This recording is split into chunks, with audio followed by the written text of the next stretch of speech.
So let's do a couple sample problems, right? A couple practice problems together. This one says, and these questions are already on the website, so you can pull them up at some point if you want to look at them.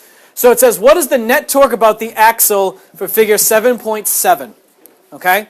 So when we talk about a problem like this, all right, there's a couple things we need to know. Obviously, we need to know the forces acting on it. We need to know the radius of the distance from the axle or the axis to the force. And we need to know if there is an axis. If there's not an axis, we're going to have to pick one. Okay? Now, an important thing that comes with this is the direction of positive.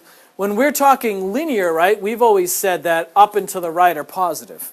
Okay? When we talk rotation, okay, and we're talking torques and things like that, we're saying that counterclockwise is positive. So anything that spins counterclockwise or causes something to spin counterclockwise is positive. Okay? So if we look at this, right, we can see that the 20 Newton force would cause this to rotate counterclockwise, so that's positive, while the 30 Newton force would cause it to rotate clockwise, which ended up being negative. Okay? And they would like to know, what is the net torque? Okay? So they're looking for the sum of the torques. So if we look at this, we have two forces, right? We have a torque from the 20, and we have a torque from the 30. And we know that the 20 is going to be positive and the 30 is going to be negative. Okay? So if we do that, we know that torque is equal to F times R, so the force of the 20 Newton force times the radius minus the force of the 30 Newton force times its radius. Okay? So when we do that, we see that we've got 20 times, now the diameter is 4 centimeters, so the radius is 2, right? So that's 0.02 minus 30 times 0.02 meters. Because this is diameter is 4 centimeters, so the radius is 2 centimeters, which is 0.02 meters. Okay? So if we do this, 20 times 0.02 is 0.4? 0.4? 0.4, and then minus 0.6. All right? So the net torque that this pulley experiences is negative 0.2 Newton meters.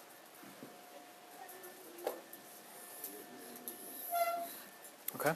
That's the new. Bobby? Could you just look at the whole system and say that the net force is negative? But the net force, but not the net torque. Right? Yeah, for this one you could do that. Yep. The net torque times radius. Gives you, yeah. Okay? Newton meters is the. Newton meters, because you have force in newtons times radius in meters. Gives you Newton meters. Okay? So let's try one that's a little more difficult.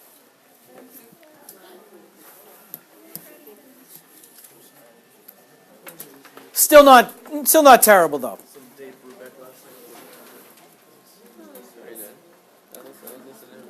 All right, so it says in figure P710, force 2 acts half as far from the pivot as F1.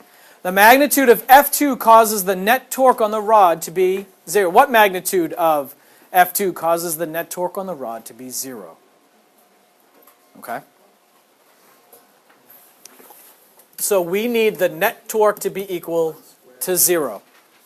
Right? Make sense? We need the net torque to be 0. If we look here, again, counterclockwise is going to be positive. They're saying that the axis of rotation is right here. Okay? If we're looking at F1, we have a torque from F1, right? So we have a torque 1, and will this be positive or negative? Positive, right? This will be a positive. And then F2 would cause it to be negative, right? So minus the torque from 2. Okay. Can we call this R? Right? This is halfway. They say this is halfway, so this would be R over 2. Right? Okay with that? Okay. So if we look at this, we have, excuse me, we want the part of this force, the component of F1 that is perpendicular to our radius here, right? Okay. So that would be this piece right here. And that's the opposite side of that triangle, right? Okay. So the way we're going to write it is RF sine of the angle. So we can do F, so we've got 20 times R, because we know that that radius has got to be that, right? Times the sine of 45 minus F2, which we do not know, right? Yeah. We do not know. Okay. 2R. F2 times R over 2, right? And that all has to be equal to 0, right? Because the net torque is going to be equal to 0.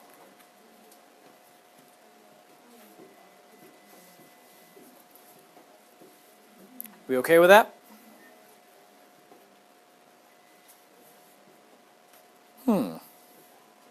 Two equations. One equation, two unknowns.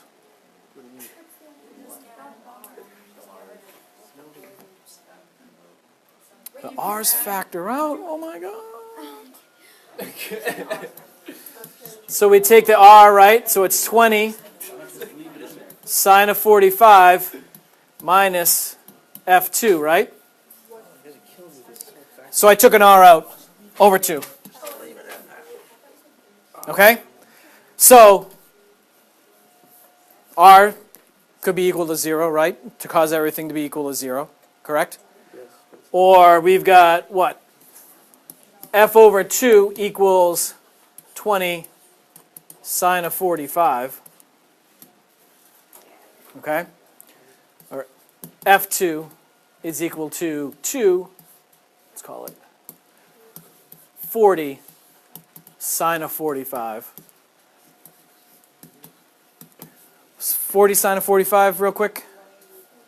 What's that? 20.2? Oh, come on. Don't give me that 20 root 2 crap. What do you mean? What's 40 times the sine of 45? 20 square root of 2. 20 root 2. 20 square root of 2. So what's 20 times 1.4? You're not going to get it from any 20. Sorry. 20 times 40 4. 28. sine 45. 28.3.